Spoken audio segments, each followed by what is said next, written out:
नमस्कार दोस्तों, एम संतोष education ISPCS में आपका स्वागत है। ये आपका पार्ट 2 है। ठीक है, पार्ट 2 है आपका। ये आपका जितने भी एग्ज़ाम में साइंस के पोर्शन आते हैं, चाहे वनडे एग्ज़ाम हो चाहे 2 डे एग्ज़ाम हो, जो भी एग्ज़ाम हो सबके लिए इम्पोर्टेंट है। ठीक है, इसका पहला पार्ट अपलोड कर दिया गया है। ये आपका UPSI, BPSC और PPCS अन्य सभी एग्ज़ामों में के लिए वीडियो हेल्पफुल होने वाली है। हमने पिछले वीडियो में पार्ट 1 में इसके 50 क्वेश्चन तक कंप्लीट कर ली थी। हेल्थ इशू चलती वीडियो रोकनी पड़ी थी और आज हम आगे का कंटिन्यू करेंगे। 51 नंबर से देखने जा रहे हैं। ठीक है, PDF के लिए आप टेलीग्राम से ले सकते हैं। वीडियो के डिस्क्रिप्शन में आपको टेलीग्राम पर मिल जाएगा। चलिए शुरू करते हैं। अभिसारी लेंस वह होता है जो किरणें फैलाता है, किरणें एकत्रित करता है या फिर काल्पनिक प्रतिबिंब बनाता है, या फिर वास्तविक प्रतिबिंब बनाता है। तो इसका आंसर में क्या हो जाएगा? अपसारी लेंस पूछा गया है। ठीक है, तो अपसारी लेंस के लक्षण पूछा है तो वो क्या करता है? एकत्रित किरणें बनाता है, मतलब एक जगह पे वो फोकस करता है। ठीक है, एक जगह पे फोकस करता है। तो कौन सा होता है? अपसारी लेंस होता है। अपसारी लेंस वह होता है जो किरणें फैलाता है, किरणें एकत्रित करता है। हमने भी देख लिया है, तो ये आंसर तो इसका नहीं है। काल्पनिक प्रतिबिंब बनाता है या फिर वास्तविक प्रतिबिंब बनाता है। ठीक है, जो अभिसारी लेंस होता है वो किरणों को एकत्रित करता है और जो अपसारी लेंस होता है वो किरणों को क्या करता है? वो किरणों को फैलाता है। ठीक है, किरणों को फैलाता है। वायु का बुलबुला जल में व्यवहार करेगा, कैसे करेगा? उत्तल लेंस की तरह, अवतल लेंस की तरह, समतल उत्तल लेंस की तरह या समतल अवतल लेंस की भांति। ठीक है, तो जो वायु का बुलबुला जल में व्यवहार कैसे करेगा? तो कैसा करेगा? वो आपका करेगा अवतल लेंस की तरह करेगा। ठीक है, अवतल लेंस की तरह वो दिखेगा। इस वीडियो के माध्यम से आप देख सकते हैं कि आपको साइंस में कितना ज्ञान है और आप कितना क्वेश्चन सही मार्क कर सकते हैं। ठीक है, तो एक तरह से आपका ये प्रैक्टिस है। ठीक है, प्रैक्टिस है। जल के अंदर वायु का बुलबुला व्यवहार कैसे करता है? द्विफोक्सी लेंस जैसा, अभिसारी लेंस जैसा, अपसारी लेंस जैसा या फिर शंक्वाकार लेंस जैसा। जल के अंदर वायु का जो बुलबुला होता है वो कैसे रिएक्ट करता है? तो अपसारी लेंस के जैसा रिएक्ट करता है। कैसे? अपसारी लेंस की तरह। ठीक है, थोड़ा हेल्थ इशू है तो थोड़ा मैनेज कीजिएगा, आपको लग रहा होगा इस समय थोड़ा मौसम चेंज है। एनीवे, लेंस की क्षमता का मात्रक क्या होता है? ऑप्टर होता है, डायप्टर होता है, ल्यूमेन होता है या फिर लक्स होता है। तो जो लेंस की क्षमता का मात्रक क्या होता है? वो आपका होता है डायप्टर होता है। ठीक है, डायप्टर होता है। धूप के चश्मे की क्षमता कितनी डायप्टर होती है? 0 डायप्टर, 2 डायप्टर, 1 डायप्टर या फिर 4 डायप्टर। जो आपका धूप की चश्मा होता है, कई लोग यूज़ करते हैं धूप के लिए, तो उसका जो डायप्टोमीटर है वो कितना होता है? तो वो होता है 0 डायप्टर पर होता है। ठीक है, 0 डायप्टर होता है। एक अवतल लेंस जब पानी में डुबाया जाता है तो जो उसकी क्षमता है क्या हो जाती है? बढ़ती है, घटती है या अपवर्तित रहती है?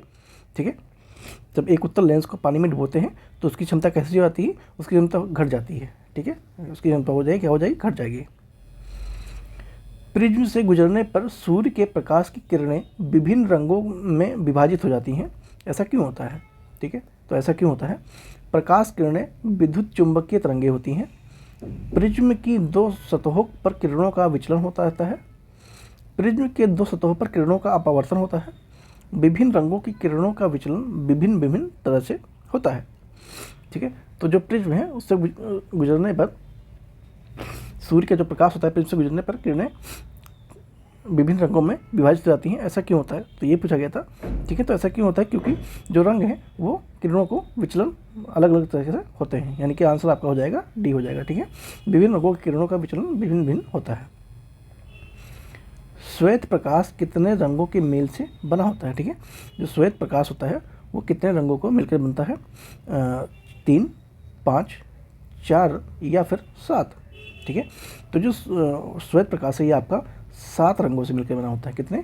7 रंगों से बना के। ठीक है, श्वेत प्रकाश प्रिज्म से होकर गुजरता है। जो वर्ण सबसे अधिक विचलित होता है वह कौन सा होता है? रेड, येलो, बैगनी या फिर आसमानी, ठीक है। तो जो श्वेत प्रकाश प्रिज्म से होकर गुजरता है तो वर्ण सबसे अधिक कौन सा रंग विचलित होता है, तो कौन सा होता है, वो आपका होता है बैगनी, ठीक है, बैगनी होता है।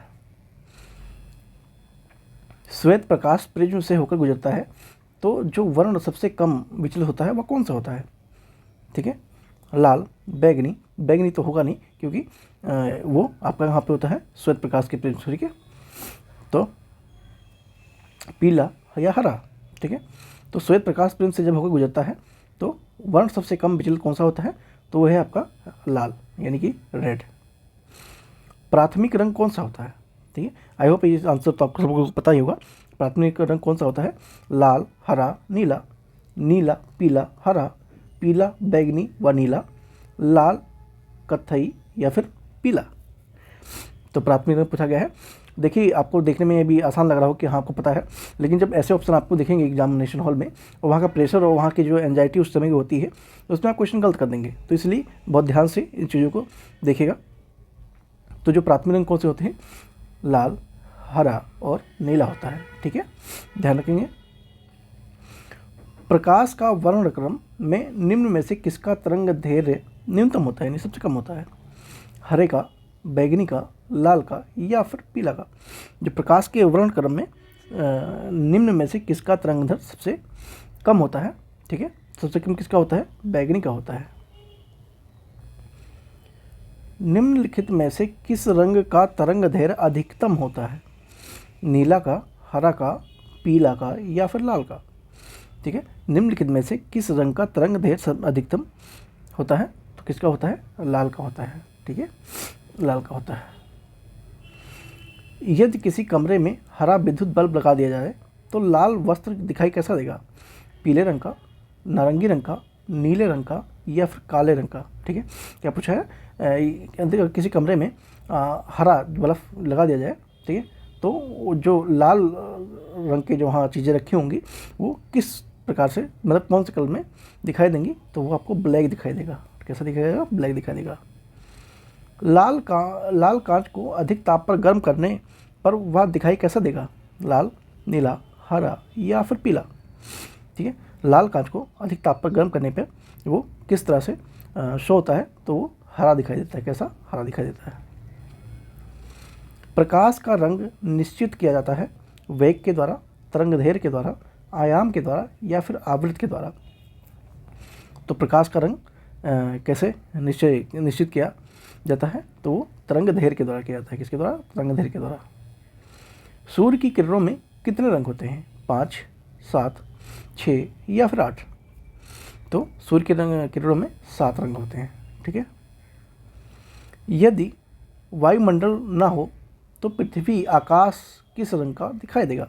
अगर वायुमंडल ही ना हो तो पृथ्वी से यानी धरती से जो आकाश है वो किस रंग का दिखाई, अभी तो आपको निर्धारित होगा, ठीक है। अगर वायुमंडल ही ना हो तो कैसा दिखाई देगा, ब्लैक दिखाई देगा। कैसा, ब्लैक दिखाई देगा। जब प्रकाश के लाल, हरा, नीला रंगों को समान अनुपात में मिलाया जाता है तो क्या परिणाम निकलता है, मतलब क्या कौन सा रंग बन जाता है, मैजेंटा, काला, सफ़ेद या फिर श्यामल कलर का, ठीक है। तो कैसा बन जाता है, वाइट कलर बन जाता है। कैसे मिलाते हैं, हरा, नीला और लाल को मिलाएंगे तो कैसा, सफ़ेद रंग बनेगा। कैसा बनेगा, सफ़ेद रंग बनेगा।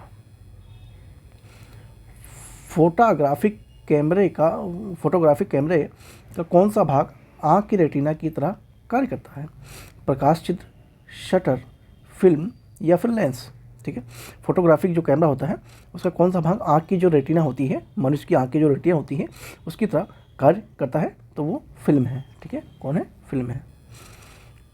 कैमरे में किस प्रकार का लेंस उपयोग में लाया जाता है, ठीक है। कैमरे में किस प्रकार का लेंस का यूज़ होता है, उत्तल लेंस का, अवतल लेंस का, वर्तुलाकार का लेंस जैसे या फिर समान मोटाई का। तो जो कैमरा है उसमें किस प्रकार का लेंस का उपयोग होता है, तो ये उत्तल लेंस का होता है। किसका होता है, उत्तल लेंस का होता है। मानव की आँख वस्तु का प्रतिबिंब निम्नलिखित में से किस भाग पर बनता है, कॉर्निया पे, परितारिका पर, रेटिना पे या फिर पुतलियों पे, ठीक है। जो मानव की आँख होती है उसका वस्तु का प्रतिबिंब निम्न में से किस भाग में बनता है। तो ये कहाँ बनता है? ये आपका बनता है रेटिना पर बनता है, ठीक है। कहाँ बनता है? रेटिना में बनता है। दृष्टिपटल यानी कि जो रेटिना पर बना प्रतिबिंब कैसा होता है? वस्तु के बराबर लेकिन उल्टा बनता है, वस्तु से छोटा लेकिन सीधा बनता है, वस्तु के बराबर होता है लेकिन सीधा होता है, वास्तविक और उल्टा होता है, ठीक है। तो क्या पूछा है? जो रेटिना पर जो प्रतिबिंब बनता है वो किस प्रकार का होता है? तो वो आपका होता है वास्तविक और उल्टा बनता है, ठीक है। वास्तविक और उल्टा बनता है। आँख के किस भाग द्वारा आँख में प्रवेश करने वाले प्रकाश की मात्रा नियंत्रित होती है? रेटिना पे, आइरिस पे, कॉर्निया पे या फिर आई बॉल पे, ठीक है। आँख के किस भाग को द्वारा आँख में प्रवेश करने वाले प्रकाश की मात्रा नियंत्रित होता है? ठीक है, तो किस पे होता है? आइरिस पे होता है। नेत्रदान में दाता की जो नेत्र डोनेट जो करता है उसकी आँख किस हिस्से को प्रतिरोपित किया जाता है, मतलब निकाल के लगाया जाता है? कॉर्निया को, लेंस को, पूरी आँख को या फिर रेटिना को सिर्फ, ठीक है। तो कॉर्निया को ही डोनेट करते हैं, उसकी वो लगाया जाता है दूसरी आँख में। स्वतंत्र नेत्र के लिए स्पष्ट दृष्टि की न्यूनतम दूरी कितनी होती है? मतलब एक स्वस्थ जो नेत्र है उसकी जो न्यूनतम दूरी कितनी होती है? 25 सेंटीमीटर, 35 सेंटीमीटर, 30 सेंटीमीटर या फिर 40 सेंटीमीटर, ठीक है। तो कितनी होती है? 25 सेंटीमीटर होती है। यदि कोई व्यक्ति दूर की वस्तुओं को स्पष्ट नहीं देख सकता है तो उसकी दृष्टि में कौन सा दोष होता है? दूर दृष्टि, दृष्टि वैमनस्य, निकट दृष्टि या फिर इनमें से कोई भी नहीं, ठीक है। तो यदि कोई व्यक्ति दूर की वस्तु को नहीं देख सकता है तो निकट दृष्टि होता है, ठीक है। अगर पास की वस्तु को नहीं देख सके तो उसे दूर दृष्टि कहते हैं, ठीक है। वैसे इसका आंसर आपका निकट दृष्टि है। दूर की वस्तु को न देखना निकट दृष्टि। निकट दृष्टि दोष से पीड़ित व्यक्ति के चश्मे का प्रयोग किया जाता है। उसमें कौन सा चश्मा लगता है? उत्तल लेंस, अवतल लेंस, समतल उत्तल लेंस या फिर समतल अवतल लेंस, ठीक है। जिसको अगर किसी को निकट दृष्टि का दोष है से पीड़ित व्यक्ति है तो उसको चश्मे, किस प्रकार का चश्मा उसको लगाना पड़ेगा, फिर उसकी सही दिखाई देगा तो उसे अवतल लेंस का यूज़ करना पड़ेगा, ठीक है। कैसा? अवतल लेंस का यूज़ करना पड़ेगा। दूर दृष्टि से पीड़ित व्यक्ति को कैसा दिखता है? दूर की वस्तुएं दिखाई नहीं देती हैं, निकट की वस्तु दिखाई नहीं देती हैं, या फिर वस्तु तिरछा दिखाई देती है, या फिर वस्तुएं उल्टी दिखाई देती हैं, ठीक है। तो पूछ रहा है जिसको, तो अगर किसी व्यक्ति को दूर दृष्टि का दोष है तो उसको कैसा प्रतीत होता है, ठीक है, मतलब कैसा दिखता है चीज़ें? तो निकट की वस्तुएं उसको दिखाई नहीं देती हैं, ठीक है। अगर उसको दूर दृष्टि की है तो उसके जो पास की वस्तुएं हैं वो आपको दिखाई नहीं देंगी। दूर दृष्टि से पीड़ित व्यक्ति के चश्मे में कौन सा लेंस प्रयोग किया जाता है? उत्तल लेंस, समतल लेंस, अवतल लेंस या फिर समतल अवतल लेंस? अगर किसी व्यक्ति को दूर दृष्टि से पीड़ित है तो उसको जो चश्मा है उसको किस प्रकार का लेंस का उपयोग होगा?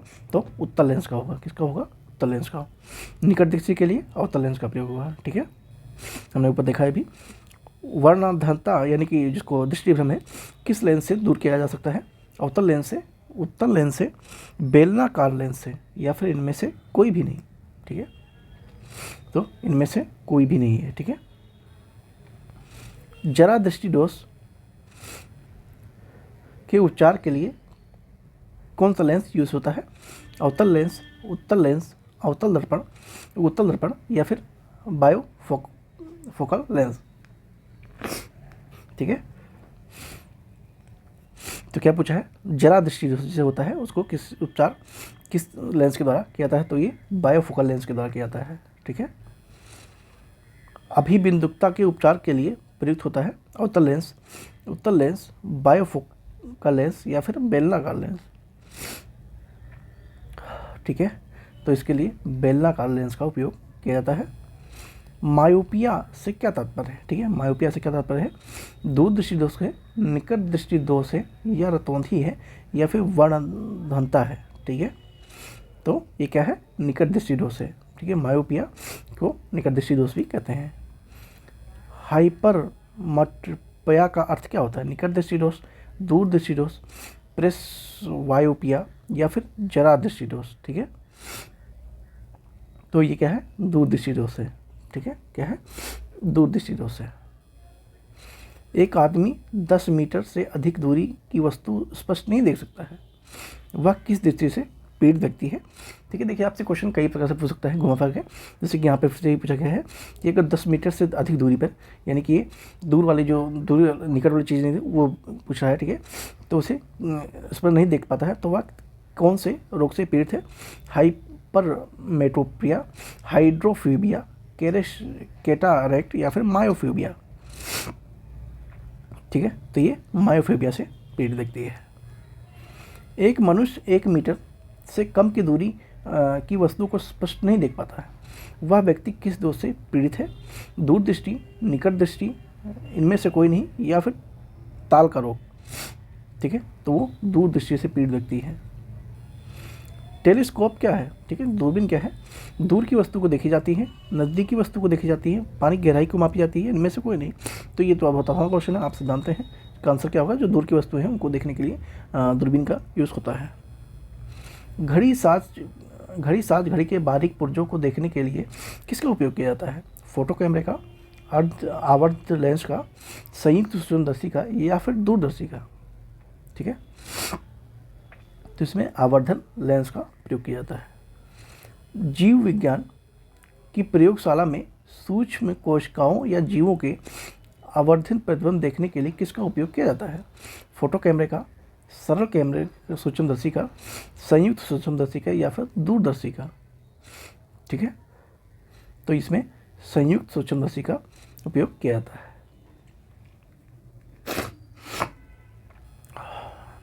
नेक्स्ट चलते हैं। दूर की वस्तुओं का निरीक्षण के लिए किस प्रकार यंत्र का उपयोग किया जाता है। सरल सूक्ष्मदर्शी, संयुक्त सूक्ष्मदर्शी, इलेक्ट्रॉन माइक्रोस्कोप, या फिर दूरदर्शी का।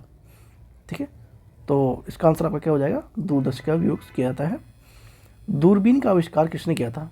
गैलीलियो ने, एडिसन ने, गुटेनबर्ग ने, या फिर ग्राहम बेल ने। तो दूरबीन का आविष्कारक कौन है, वो है गैलीलियो है। ठीक है, गैलीलियो है। साबुन के बुलबुले के चमकीले रंग निम्नलिखित में से किसी कारण होते हैं। व्यतिकरण के कारण, प्राकिरण के कारण, विवर्तन के कारण, या फिर विक्षेपण के कारण। तो साबुन में आपने देखा होगा चमकीले कलर के उसमें कई सारे रंग आपको दिखाई देते हैं, तो वो किस कारण आपको दिखते हैं, व्यतिकरण के कारण दिखते हैं। ठीक है, पानी से भरे तालाब की गहराई किस कारण कम दिखाई देती है।